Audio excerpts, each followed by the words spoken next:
So what you want, so when I say what you want, this is a practice in law of attraction, it's focusing on what you want. Now that doesn't mean this identity, this illusory identity that's always seeking to maintain itself and to stay a solid identity. This means the body. So forget the identity. So imagine the identity's gone. It's the body. What does the body want? And I think that all bodies have basic wants. So we've got this chakra system with feelings and with energies in it, and all bodies have basic wants. Like we want to survive, we want food, we want water, we want shelter, we want companionship, we want company, we want love, we want affection. So we've got these basic wants, and then the body colors it. So each body is colored. So what affection looks like to you is different to what affection looks like to me. So the way that I like affection is that I am not a cuddler in the morning. I do not enjoy cuddling in the morning. Although I'm open to changing and I'm open to this system updating that, it's something that I don't like. So affection in the morning is not something I prefer. As the day goes on, I prefer it. And I'm not an affectionate person with strangers.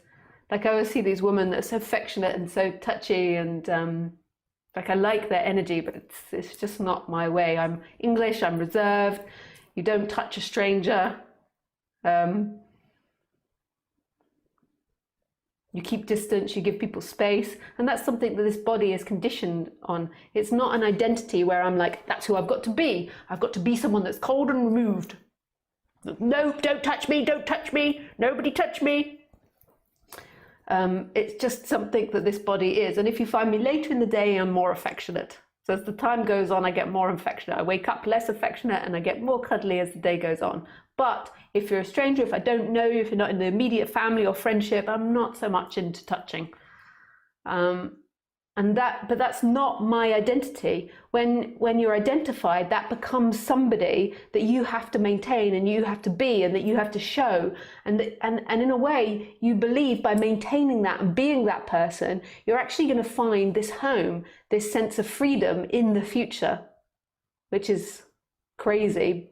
But that's what most humans believe, that this constant maintaining a self is what's going to make you arrive at home, because what everybody's looking for is home, is this sense of relaxation into what is. But that's something that this body is. So you could say that's the character. So that's what I name as the character. Lisa has a particular character and a particular quality. I also grew up with dogs. So more than likely, I'm always going to have a dog. Like I grew up with dogs. I've always had dogs throughout my life. And so more than likely, that's a quality of this character. So you can see that that forms a character. I also have a picture of my dog on my t-shirt.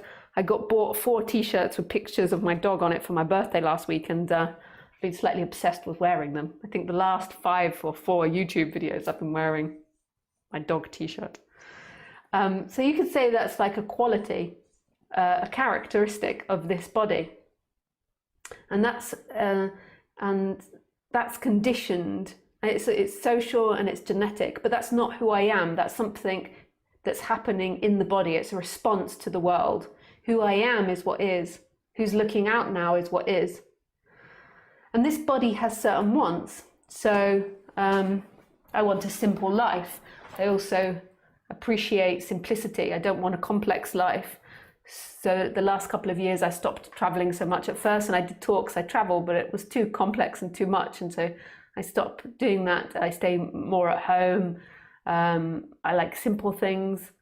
I don't like too much entertainment or too much parties or too much socialization, but that's not necessarily a quality of somebody that's had an awakening. That's just what's happening here.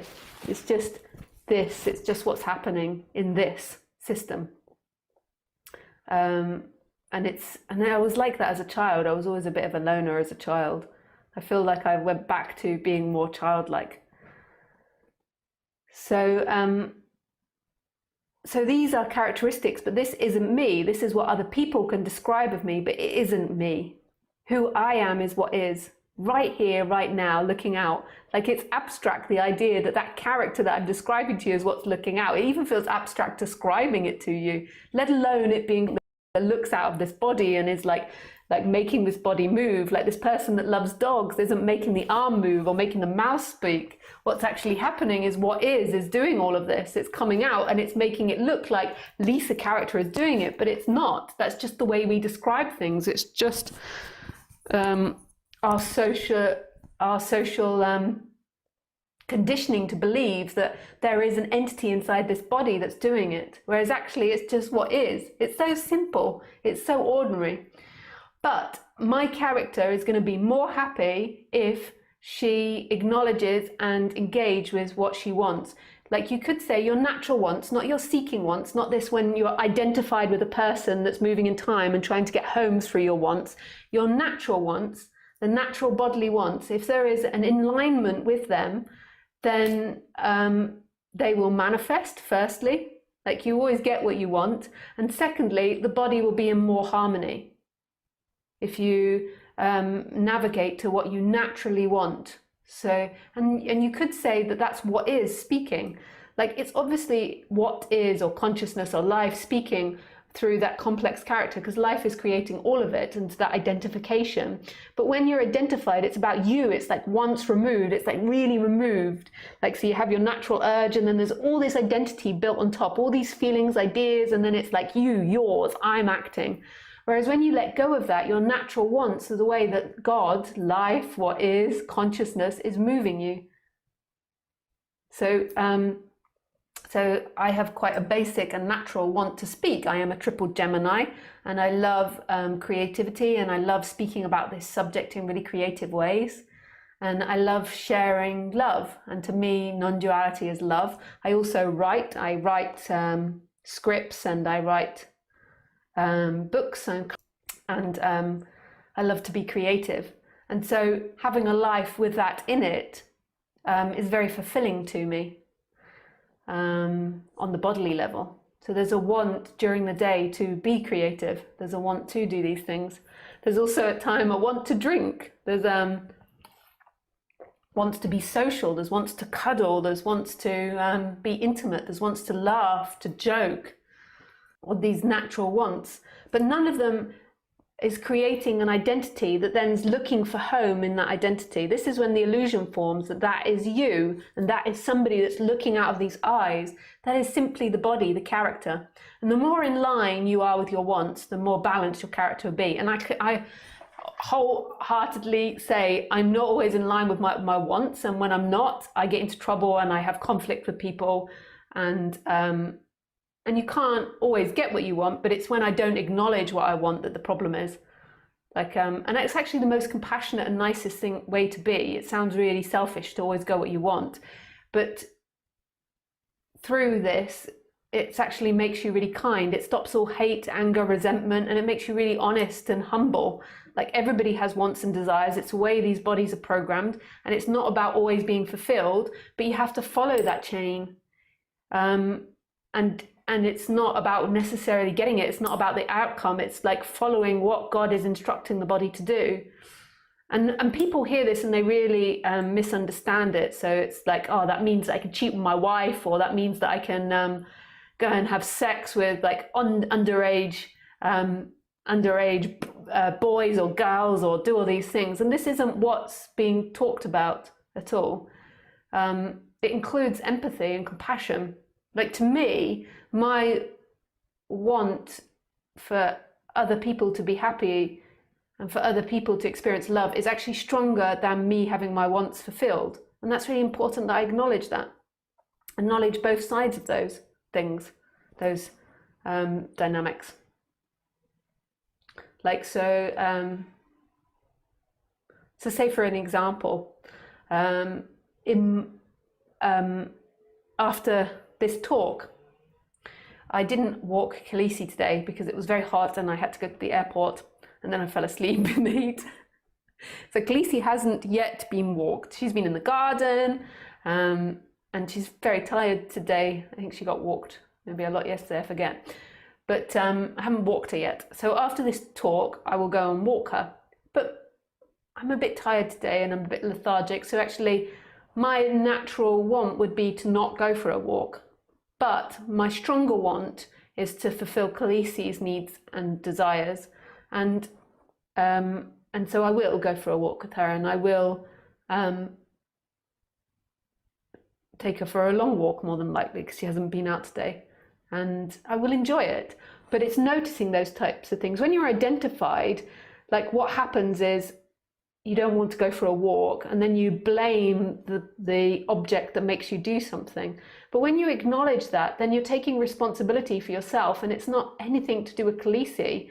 Like, the Khaleesi's not doing anything bad. She's not putting pressure on me. So say if it's your husband or your wife, it's that I've got a natural want to maybe rest, but my want, and that's really beautiful, it feels nice in my heart, like my desire to make Khaleesi happy is stronger. And when I acknowledge that, it makes me feel really beautiful and it really empowers me. But what happens to us is we're often really out of sync with our wants and we don't notice what we want. So for an example, my God, am I talking a lot tonight? For an example, so say you've come home from a busy day of work and it's your turn to cook dinner for your partner and for the kids or something that evening.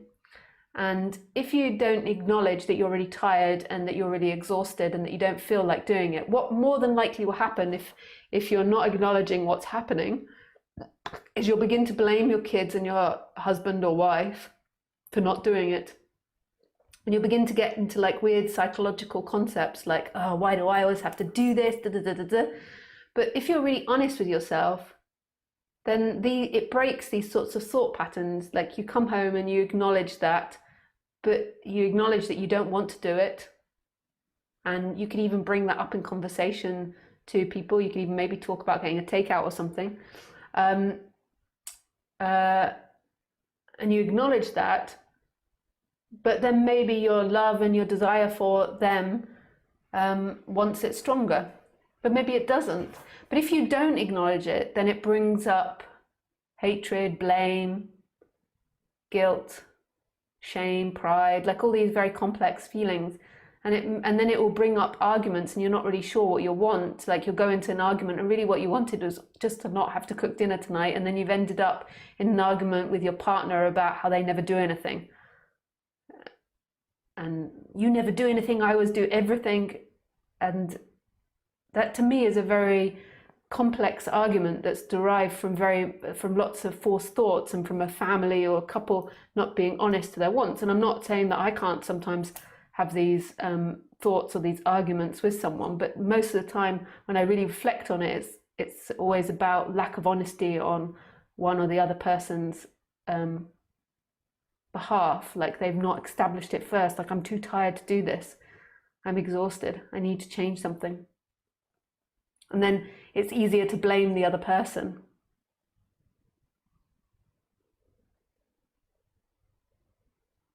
And take responsibility. But I've nearly done the whole talk without any questions, so it even knows it's still streaming. Is it a good stream? It says it's not very good. I've nearly done the whole talk without any questions. It's pulsing. I think I need to reset my internet.